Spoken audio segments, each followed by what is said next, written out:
Hola a todos, bienvenidos al segundo episodio de Trabajo Futuro.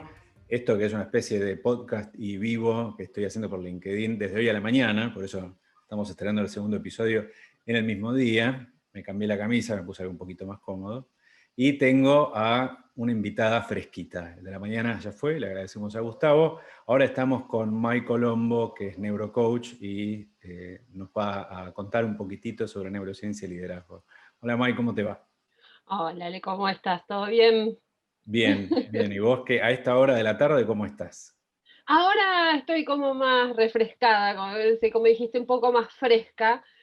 A las 2 de la tarde me pinta así como las ganas de dormir la siesta, pero bien, pero bien. Fundamental, fundamental, nos Sí. pasa a todos, es imposible. El de las 9 de la mañana es duro, porque es lo primero que ves al día, pero hay un montón de gente que prefiere participar de charlas y cosas a la mañana. Por ahí por la excusa del laburo, ¿no? Eso onda, bueno, mirá, no, estoy ocupado, tengo una charla, algo por el estilo. No importa. Es una buena excusa que nos dio el aislamiento preventivo obligatorio. Esto no, tengo un Totalmente, webinar. totalmente. Me enterás porque listo, exactamente. Y bueno, pero hay que aprovecharlo, es el momento. Mai, para toda la gente que está mirando, chicos, suena componente, ¿no? Dice uno, para toda la gente, un país entero, 45 millones de argentinos conectados, no, por eso somos 3 o 4, pero no importa, como esto después, la idea de este ciclo es que después lo pasemos a formato podcast y lo podamos subir a alguna plataforma, y por otro lado esto quede en YouTube para todos los que te van a ver, ahí suena mejor, ¿no? Iba a decir millones, pero bueno, quienes nos vayan a ver, contanos un poco de vos para empezar con esto. ¿Quién es Mike Colombo? Bueno, profesionalmente soy coach ontológico profesional y neuropsicoeducadora, y que para cortarlo le puse neurocoach y la gente más o menos tenga idea de que algo Mejor. con la cabeza hago, no solo con la mía, sino con la de los demás. Y bueno, ya hace 3 años que certifiqué como coach y como neuropsicoeducadora a principio de este año. Eh, no sé, tengo más de 200 horas trabajando con gente uno a uno. Este año desarrollé además el webinar Neurogiladas para coaches, que es una forma de poder sentar las bases neurobiológicas y aportarle una mirada desde las neurociencias al coaching. Después estudié un montón de cosas que la mayoría no vienen al caso. Soy community Danos, danos manager, una, danos una técnico en copada. biotecnología. No, técnico en Biotecnología. biotecnología, sí, es importante porque, bueno, justifica un poco por qué me volqué hacia la parte de las neurociencias. Ujú. Pero bueno, ejercí muy poco. Hice un trabajo muy interesante en un hospital público, secuenciando ADN, pero bueno, hasta ahí eso fue, hasta donde llegué en mi carrera como técnico en biotecnología. ¿Y qué es lo que te llevó al coaching en particular?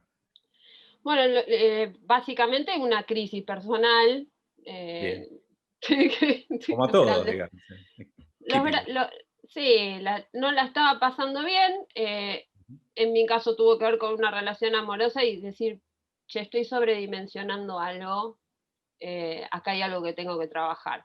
En paralelo, una amiga en común que nosotros tenemos, Sol Angueira o San Speed, no sé si Sí, te claro. suena, en un momento me dijo, y voy a ser textual respecto a esto, ¿por qué no haces coaching? Que a vos se te va a dar bien y aparte es un re buen curro en las empresas. Bien. Dije, bueno, Pensando en ayudarte y en la guita. ayudarme a ayudar a otros y ya está, es un win-win. Y empecé a averiguar y ese mismo día, creo, o el día siguiente, me inscribí en la academia donde certifiqué. Y bueno, realmente sí debo decir que el proceso de aprendizaje de coaching, más allá que tiene que ver con la predisposición que uno tenga, ¿no? En Claro. aplicar lo que aprende, pero para mí fue realmente transformador. Y no solamente me di cuenta de lo mucho que a mí me había ayudado, sino que había encontrado mi propósito.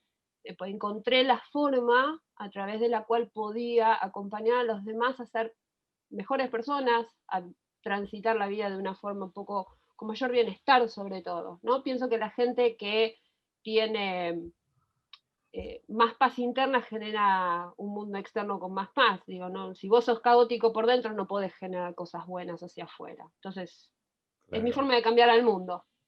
un coachee No es por dentro. menor, ¿eh? Y no es menor, me parece. Digo, sobre todo por esto que nos contabas, viniendo quizás desde carreras que uno mal pensaría son formativas, ¿no? Técnica espera, en biotecnología, dijiste.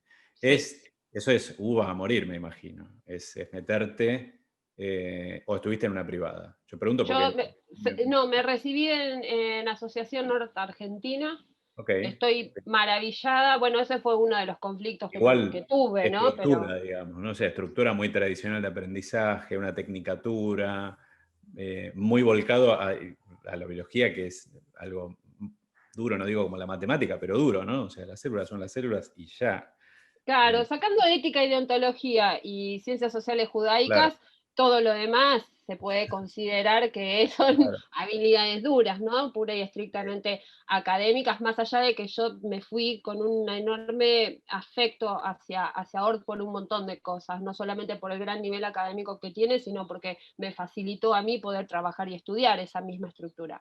Pero sí, Claro, estrictamente técnico, ¿sí? perfecto. Sí, y de ahí Geometría. pasaste. Sí, sí, claro, como son esas tecnicaturas además, ¿no? Y de ahí pasaste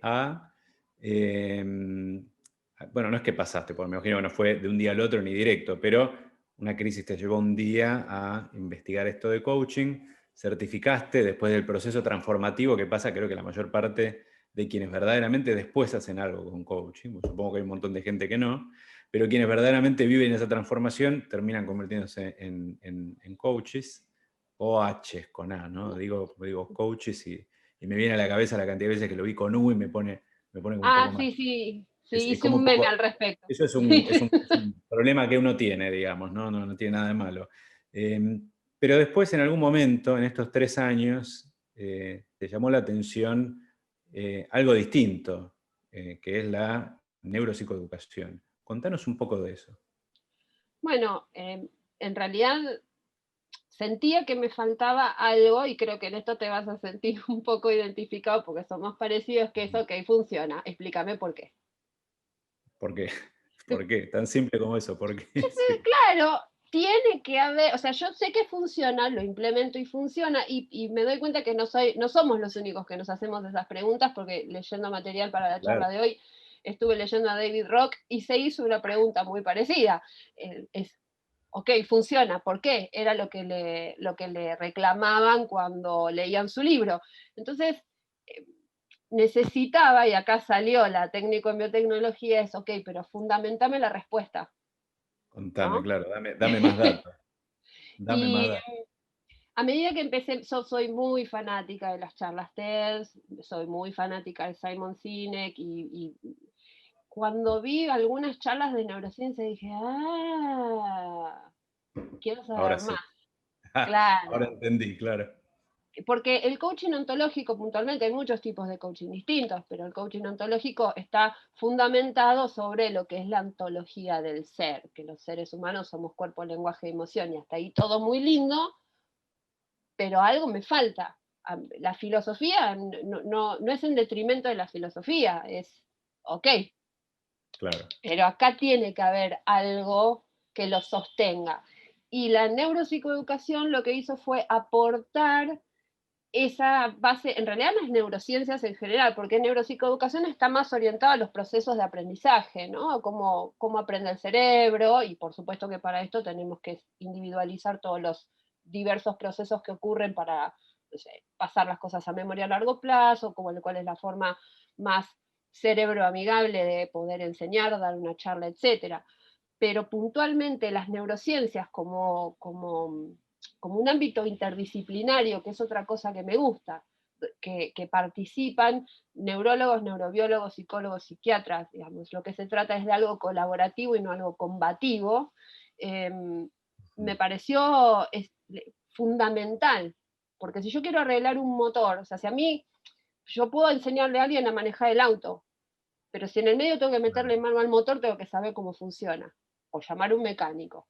Y eso es lo que me parece que es fundamental para los coaches hoy. Tiene que haber una base de cómo funcionan el cerebro y la mente, porque yo estoy metiendo mano en el motor. Cuando nosotros los coaches decimos no trabajamos con la psiquis de la persona, ¿cómo? Sí. metés la mano ahí adentro, te guste o no Claro, te guste.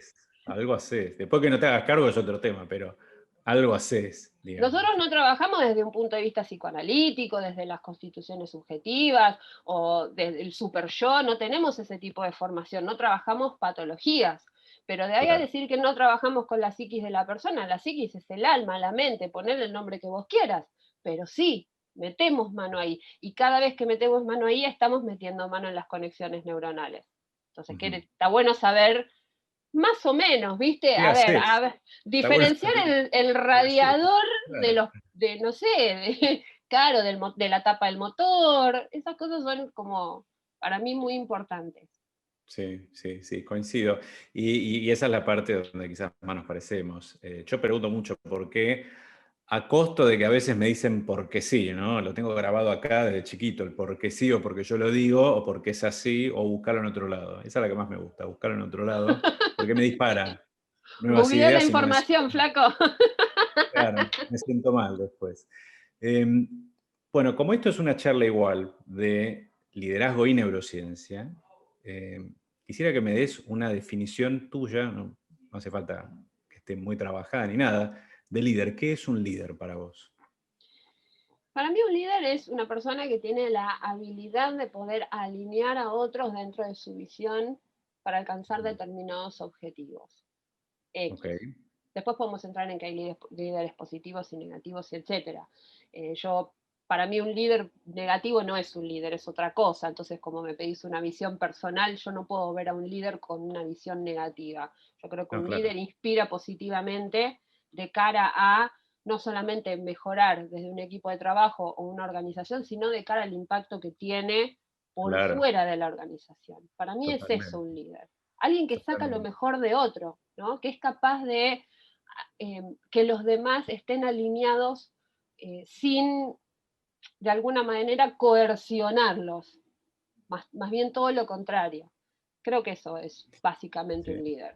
Bueno, y vale porque la pregunta fue personal, o sea, es subjetivo. Hay, supongo que un montón de definiciones para qué es un líder, y calculo yo que debe haber una por cada ser humano que existe y es consciente, digamos, ¿no? Es tan simple como eso para mí. Pero hay elementos comunes por ahí que uno identifica, ¿no? ¿Qué sé yo? Hoy, por ejemplo, el líder empático, el líder, ¿cómo era? El líder sirviente, creo que es, ¿no?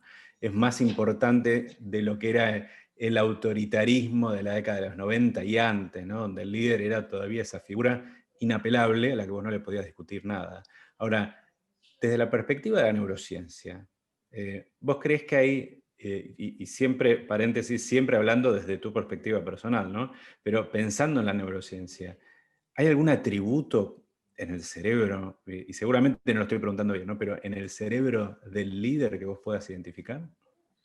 En realidad, creo que los mejores líderes son los que tienen más desarrolladas lo que se llaman funciones ejecutivas, que son fundamentales para poder eh, gestionar desde la inteligencia emocional, Ujú. gestionar las emociones, que están involucrados en lo que es una comunicación efectiva, no necesariamente asertiva, pero sí efectiva, que tienen Claro, desarrollada la escucha, todo lo que tiene que ver con la corteza prefrontal, las funciones ejecutivas, que a mí me gusta llamarles habilidades humanas y no habilidades blandas, entendiendo qué es lo que las organizaciones y el mundo, el futuro cada vez está pidiendo más, sobre todo la flexibilidad, la adaptación al cambio. Cuanto más rígida es nuestra estructura, y no tiene que ver tanto con el cerebro, sino con la mente en sí, cuanto más rígida es esa estructura en la cual nosotros nos movemos, nuestro marco mental es muy cerrado, más difícil nos es atravesar situaciones como por ejemplo la que atravesamos a lo largo de la pandemia. Hay gente que realmente sufrió muchísimo porque no tiene desarrollada la flexibilidad, la adaptación al cambio. Las cosas tienen que ser de una manera y si no son así, las sufren terriblemente. Entonces, estas características son fundamentales para mí en un líder. ¿vos creés que todo esto que pasó por la pandemia, ¿no? Porque de otra manera quizás no se hubieran ni acelerado ni acentuado tanto algunas cosas que por ahí hoy consideramos fundamentales y básicas, ¿no? Digo, casi un commodity, como la empatía, ¿no? Digo, claro, pero yo vengo escuchando y vengo hablando de empatía hace un montón. Ahora, para los líderes del futuro, hay como una lección fuerte en la pandemia, ¿no? En esto, no de institucionalizar la empatía, sino de vivirla, ¿no? De verdaderamente poder ponerte en el lugar del otro y decir, bueno, por ahí viene de un día horrible, por ahí la pasó súper mal en esta pandemia y por eso no terminó el laburo, por ejemplo, ¿no? ¿Esto es un atributo que vos creés que se va a mantener más allá de la pandemia? Yo creo que la empatía, primero que nada, es un atributo fundamental de un líder. Ujú. Y hay algo, es difícil ponerme en el lugar del otro en términos de no puedo ver las cosas como las del otro, pero sí Claro, puedo tener la suficiente conexión o puedo desarrollar la habilidad de entender que el otro es un todo, que cuando está en el trabajo no deja su parte personal y que todo esto que le pasa a mis colaboradores desde el punto de vista del líder influye terriblemente o impacta terriblemente en su performance dentro del trabajo. Aquella persona que no tenga desarrolladas las habilidades empáticas no puede ser un líder. Y claro. también creo que algo que se puso de manifiesto es lo difícil que nos cuesta, lo difícil que es, perdón, o lo mucho que nos cuesta desarrollarla.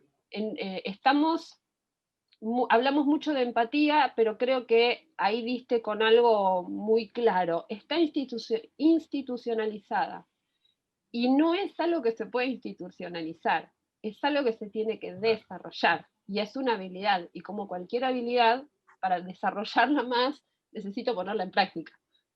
Mira, creo que diste con algo buenísimo ahí, que es una habilidad que se desarrolla. De hecho, te iba a hacer una pregunta que iba más o menos para ese lado, pero como la nombramos, vamos a sacar un poco la empatía, porque es el lugar clásico, la respuesta clásica. Sacando la empatía, ¿vos cuál creés que es el principal desafío que van a tener personas en posiciones de liderazgo de cualquier tipo, sea en un trabajo, sea en una organización donde no se trabaja, donde se hace qué sé yo, deporte o lo que sea, de acá en adelante? ¿Cuál crees que puede ser, y nuevamente, siempre pensando en esto que decías vos, ¿no? En cosas que se desarrollan, en cerebros que tienen que adaptarse y cambiarse? ¿Cuál crees que puede ser ese desafío?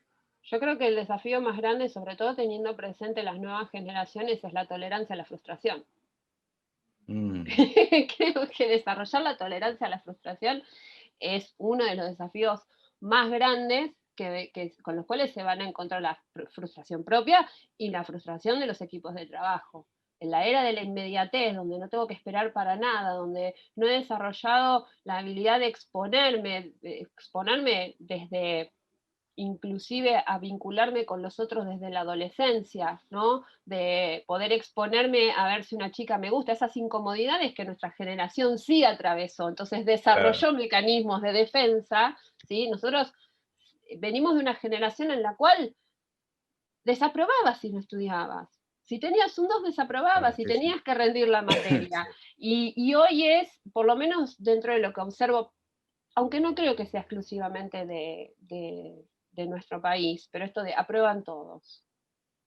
Entonces le resta mérito al que hace Sí, las sí, cosas sí. bien y le da un mérito al que las hace mal, que sabe que las está haciendo mal, ¿no? La Sí, o gratificación esto, inmediata.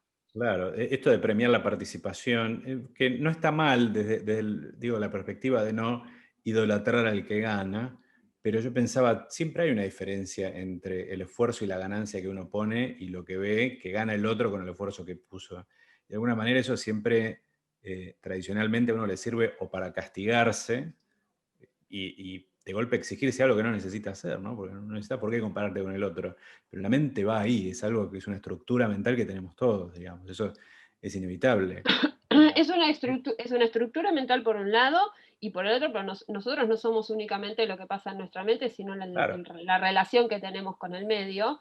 Y cuando se cuestiona, por ejemplo, desde lugares, desde tratos muy altos de la sociedad, la meritocracia, es muy difícil que vos le digas a alguien, si te forzás, va a valer la pena y vas a y, tener y te un diría, rédito. por pensar yo creo que en el día a día de todos los que son padres, que no es mi caso, esto vos lo ves muy instituido en los colegios también. Yo lo veo en trabajos, por supuesto, lo veo en empresas, y bueno, como durante mucho tiempo trabajé con equipos, lo vi hasta como un pedido en algún momento, de departamento de recursos humanos, que siempre me pareció como poco, porque en recursos humanos la indicación que te suelen dar, que te solían dar, porque eso ha cambiado por suerte, es vos tenés que mirar performance, que es, o sea, el desempeño es básicamente un tipo de meritocracia, mirar desempeño y nada más. Pero cuando vos mirás el total, que es lo que le debe estar pasando a un montón de gente en posiciones de liderazgo hoy, cuando vos mirás hoy cómo le va a un equipo, no quiero decir cómo se desempeña porque es demasiado específico, ¿no?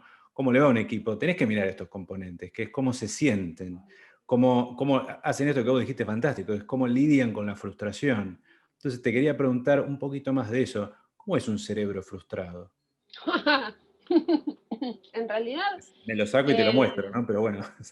no, está bien. No podría decirte cómo es un cerebro frustrado. Sí te puedo decir que en general este tipo de sentimientos, la frustración, en alguna medida lo que genera es un dolor emocional, ¿no? Cuando estamos frustrados lo podemos trasladar tanto como ansiedad o depresión, que están íntimamente vinculadas una con la otra, esta cuestión de desmotivación, ¿sí? Lo podríamos asociar a bajos niveles de dopamina en términos de la química del cerebro, pero porque es la dopamina lo que nos genera a nosotros la motivación de ir más allá, de ir a por nuestros objetivos.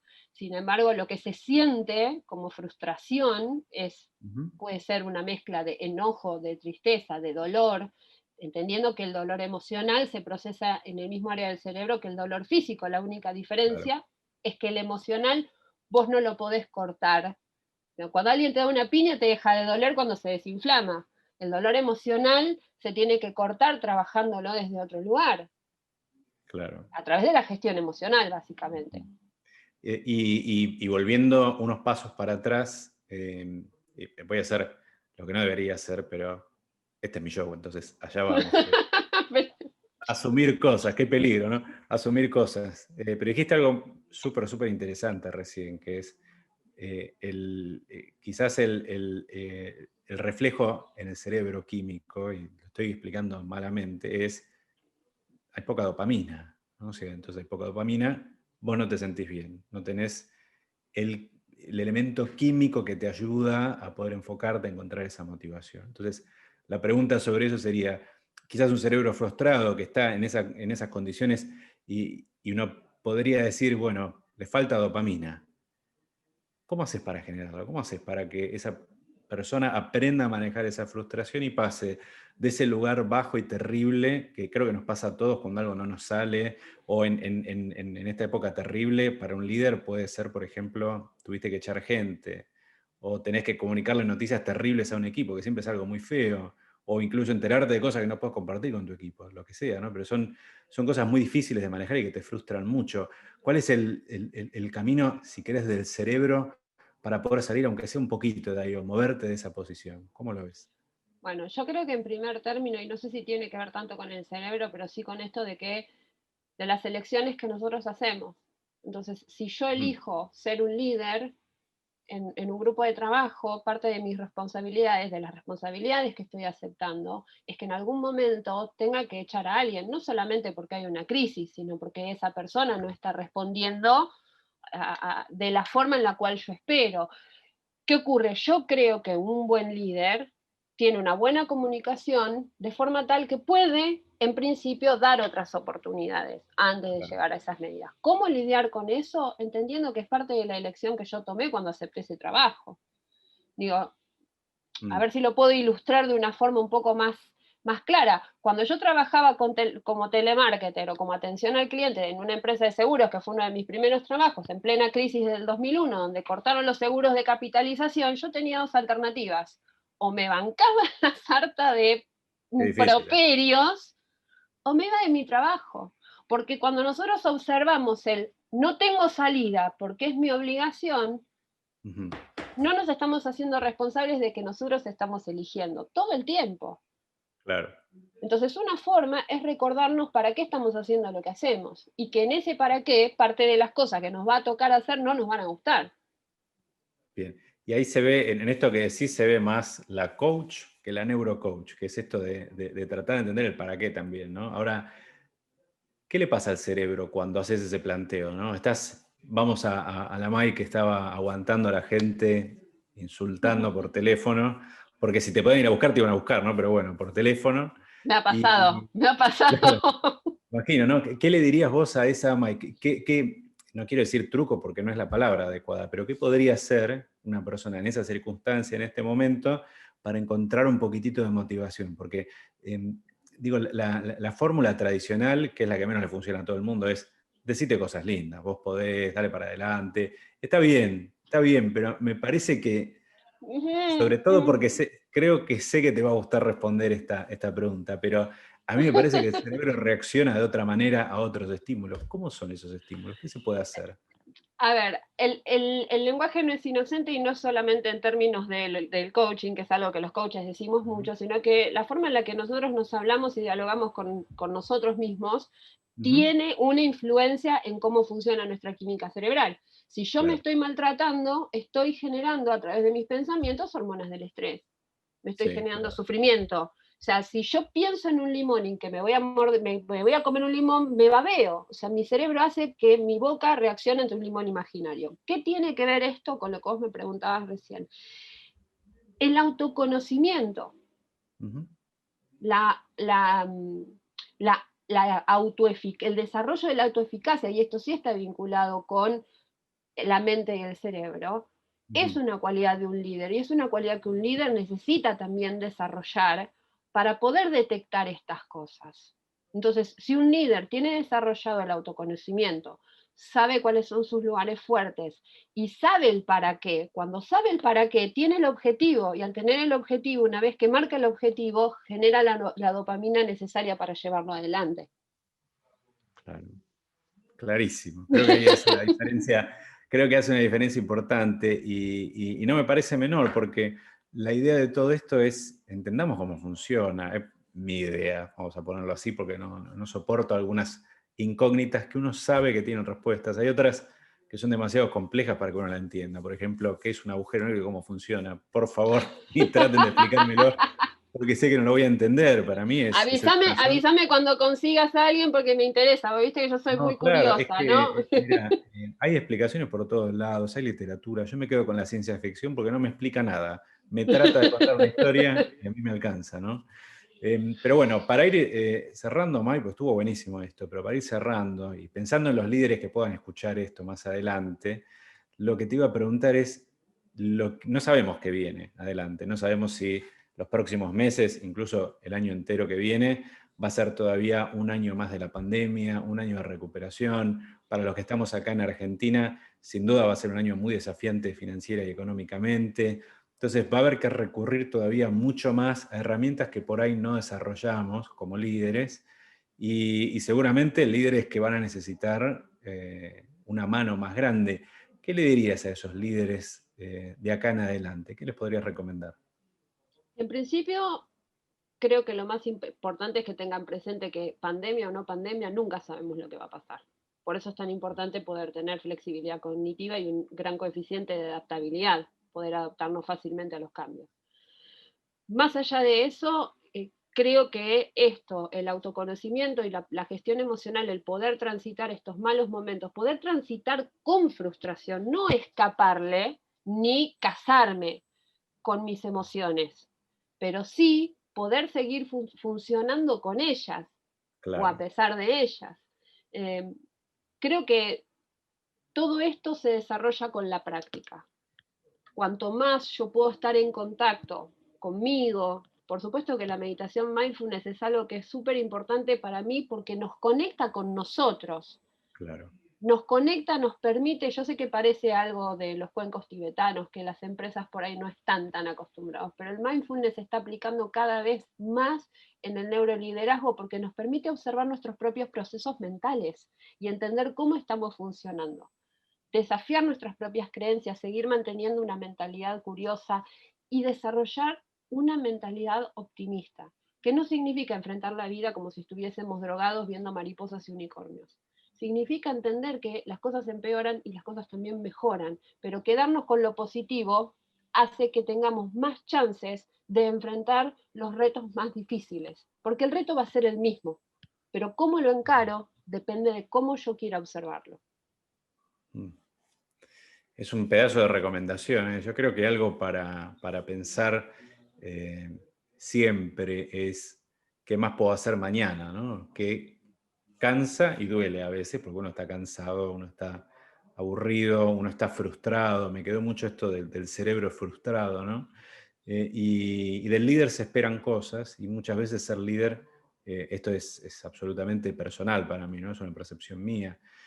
Muchas veces ser líder es estar solo, es tener que tomar decisiones solo.